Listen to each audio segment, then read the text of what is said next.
Martha ابو جعفر کے لیے سلطانی محل میں جا کر اہم معلومات حاصل کرتی اور اپنے تئیں دین یسوع مسیح کی خدمت سر انجام دیتی۔ اسی اثنا میں ایک اہم واقعہ یہ ہوا کہ شاہ سربیا لارڈ سٹیفن نے اپنی بیٹی شہزادی سوروین نوجوان سلطان مراد خان ثانی کے عقد میں دے دی۔ شاہ سربیا لارڈ سٹیفن اگرچہ مذہبی عیسائی تھا، لیکن مراد خان ثانی کے دادا سلطان بایزید یلدرم کے زمانے سے سلطنت عثمانیہ کا بہی خواہ اور وفادار تھا۔ بایزید یلدرم کے زمانے میں سٹیفن نے مسلمانوں کی طرف سے متعدد مورکوں میں شرکت کی اور ہر محاذ پر سلطان کے شانہ بشانہ رہا، خصوصاً اس وقت جب جنگ انگورا میں تاتاری فرما نرواں امیر تیمور نے سلطان بایزید یلدرم کو عبرتناک شکست دی۔ سٹیفن بھی سلطان بایزید یلدرم کا ہم رکاب تھا۔ اس زمانے میں سٹیفن نوجوان تھا۔ سٹیفن نے بایزید کو اپنی وفاداری کا ثبوت دینے کے لیے اپنی بہن اس کے عقد میں دے دی تھی، اور اب سلطان مراد خان ثانی کو، جو بایزید یلدرم کا پوتا اور سلطان محمد خان اول کا بیٹا تھا، سٹیفن نے اپنی وفاداری کا یقین اس طرح دلایا کہ اپنی چہیتی بیٹی شہزادی سوروین سلطان کو بیاہ دی۔ شہزادی سوروین محل میں آئی تو مارتھا اور ابو جعفر کے کان کھڑے ہو گئے۔ ابو جعفر نے مارتھا سے کہا، مارتھا، یہ شہزادی تمہاری پہنچ سے دور نہیں، اسے صلیب اعظم کا واسطہ دے کر اپنے ساتھ جہاد میں شریک کرو۔ مارتھا نے شہزادی سوروین کے پاس آنا جانا شروع کر دیا تو اسے بہت جلد اندازہ ہو گیا کہ لارڈ سٹیفن کی بیٹی اپنے باپ کی طرح سچے دل سے سلطنت عثمانیہ کی خیر خواہ ہے۔ مارتھا بہت جلد مایوس ہو گئی اور ابو جعفر کو بتایا کہ شہزادی سوروین اتنا ترنے والا بھی نہیں جتنا اس نے سمجھ لیا تھا، لیکن ابو جعفر مایوس نہیں تھا۔ اس نے شہزادی سوروین کو ورغلانے کی کوشش جاری رکھی۔ ابو جعفر درحقیقت ایک سفاک اور گھنونا شخص تھا۔ اس نے البانیہ کے بادشاہ جان کرسٹریاٹ کو سلطان سے بدظن کرنے اور بغاوت پر اکسانے کے لیے ایک انتہائی سنگین منصوبہ تیار کیا، اور جب اس نے اپنے اس سنگین منصوبے میں مارتھا کو شامل کرنا چاہا تو وہ بری طرح بھڑک گئی، کیونکہ ابو جعفر کا منصوبہ بے پناہ سفاکانہ اور خوفناک تھا۔ ابو جعفر نے البانوی بادشاہ کو سلطان سے بدظن کرنے کے لیے سلطان کے محل میں موجود معصوم البانوی شہزادوں کے قتل کا پروگرام بنایا۔ مارتھا، جو ایک طرح سے ان بچوں کی ماں بھی تھی، ابو جعفر کی اس سازش میں قطعاً شریک نہ ہونا چاہتی تھی۔ ابو جعفر مسلسل کئی روز تک مارتھا کو ان معصوم بچوں کی جان لینے پر آمادہ کرتا رہا، لیکن جب مارتھا نہ مانی تو ابو جعفر نے ننھی مارسی کو زبردستی ماں سے الگ کر دیا۔ مارتھا بری طرح پھنس چکی تھی۔ اب وہ ابو جعفر کے ساتھ زیر زمین سرگرمیوں میں اتنی آگے جا چکی تھی کہ اس کے لیے واپسی کا کوئی راستہ نہ تھا۔ بالآخر مارتھا نے ڈرتے کانپتے ابو جعفر کا حکم مان لیا اور البانوی بادشاہ جان کرسٹریاٹ کے 3 ننھے یرغمالی شہزادوں کو کھانے میں زہر دے دیا۔ سکندر اپنے بھائیوں میں سب سے بڑا تھا اور کسی قدر چالاک اور ہوشیار بھی تھا۔ مارتھا نے ابو جعفر کے مشورے سے سکندر کو زندہ رہنے دیا اور باقی 3 ننھے شہزادوں کو ایک ماں کے بجائے ڈائن بن کر دیار غیر میں زہر ملا کر کھانا کھلا دیا۔ اپنے ماں باپ سے دور اس دیار غیر میں یہ معصوم بچے مارتھا کے رحم و کرم پر تھے۔ چنانچہ تینوں بچے کھیلتے کودتے کھانے کے وقت دسترخوان پر آئے تو کھانے کے برتنوں میں ان کی موت ان کا انتظار کر رہی تھی۔ زہر ابو جعفر لایا تھا، جو آہستہ آہستہ اثر کرنے والا زہر تھا۔ بچے کھانا کھا کر دوبارہ کھیل میں مصروف ہو گئے۔ تقریباً 1 گھنٹے بعد سب سے چھوٹے شہزادے کو قے آئی اور پھر کچھ ہی دیر میں اس کی روح خفت عنصری سے پرواز کر گئی۔ دوسرے دونوں بچے کسی قدر سخت جان ثابت ہوئے اور چند دن شدید بیمار رہ کر ایک بعد دیگرے وفات پا گئے۔ 3 البانوی شہزادوں کے ایک بعد دیگرے انتقال نے قصر سلطانی کو ہلا کر رکھ دیا۔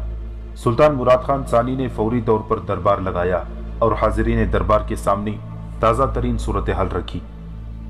سلطان خود بے حد غمگین اور دل گرفتہ تھا، کیونکہ اس کے زیر سایہ پرورش پانے والے شاہ البانیہ کے معصوم بچے انتہائی پراسرار طور پر ایک بعد دیگرے وفات پا گئے تھے۔ صرف ایک شہزادہ جان کرسٹریاٹ زندہ بچا تھا۔ یہ دراصل ایک مسلمان سلطان کے لیے بہت زیادہ شرم اور ندامت کی بات تھی۔ سلطان کا اپنا بیٹا شہزادہ محمد ان البانوی شہزادوں کا ہم مکتب اور ہم عمر تھا۔ سلطان کے لیے مزید پریشانی کی بات یہ تھی کہ اب شاہ البانیہ کے بھڑک اٹھنے کا اندیشہ تھا اور سلطنت عثمانیہ کے شمالی صوبوں میں بغاوت پھیلنے کا خطرہ پیدا ہو گیا تھا۔ حاضرین دربار دم بخود تھے اور شہزادوں کی پراسرار موت کا بظاہر کوئی سراغ ملتا دکھائی نہ دیتا تھا۔ بالآخر سلطان نے خفیہ محکمے کے سربراہ کو ان پراسرار اموات کا کھوج لگانے پر مامور کیا اور شاہ البانیہ کی جانب ایک تعزیتی سفارت روانہ کرنے کا حکم دیا، جس میں یہ موقف اختیار کیا گیا تھا کہ معصوم شہزادے کسی نادیدہ بیماری کے سبب ہلاک ہو گئے۔ مزید سلطان مراد خان ثانی نے ایک یہ اقدام کیا کہ جارج کرسٹیارٹ کو براہ راست اپنی نگرانی میں لے لیا اور اس کی تربیت اور دیکھ بھال کے لیے ماہر اور وفادار افراد کو مقرر کر دیا۔ اب ابو جعفر اور مارتھا کو شاہ البانیہ کی طرف سے بغاوت کا انتظار تھا۔